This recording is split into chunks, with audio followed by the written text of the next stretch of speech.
Welcome, Notre Dame fans, to another One Question, Two Analysts, 3 minutes. I'm Tom Loy alongside Kevin Sinclair of IrishIllustrated.com.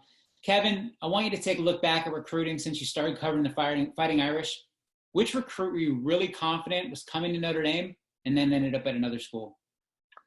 For me, if we're talking about just like straight from the outset, when a recruit first got offered and first getting to see him, Steele Chambers, really a running back, I thought Notre Dame definitely was going to have a really good chance of landing in Woodland. I just didn't see them not pulling that one off. He was a kid from, Blessed Trinity. He grew up playing basketball, Kyle Hamilton, and friends with KJ Wallace, and a teammate of JD Bertrand, a top-end student.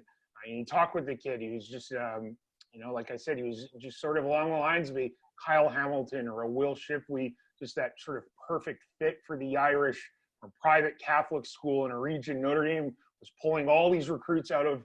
And then he was also one of those recruits who just sort of, poof, commits to Ohio State. We've seen it many times.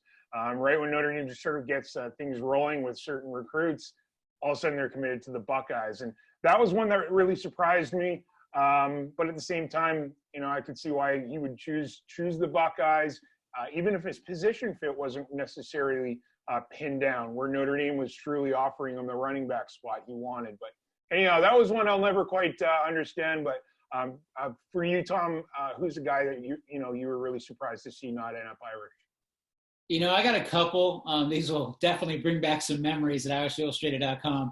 Anaheim, California, Servite four-star defensive back Julius Ervin, who ended up at Washington, as everybody knows, and in the 2018 class. This was a guy that everybody, pegged as a USC lean and potential lock, being a California kid, not too far. That was, from what I reported and was the case, was never really, the Trojans were really never a major factor in his recruitment.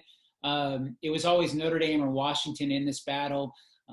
From what I had been told, and obviously Julius had told me as well, he had committed to Notre Dame and made a silent verbal and was one day from making that announcement. Then had some family issues come up and he couldn't pull the trigger.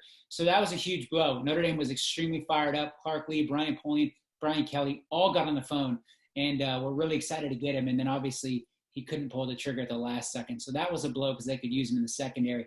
Another very popular name at Irish Illustrated, Asa Turner, defensive back, linebacker, depending on who was recruiting him, at a Carlsbad, California high school. Another Washington signee and current player on the roster, a guy from the 2019 class that Notre Dame was absolutely set to land. This was a guy that again, Clark Lee, Brian Polian were all over, did a great job throughout this recruitment.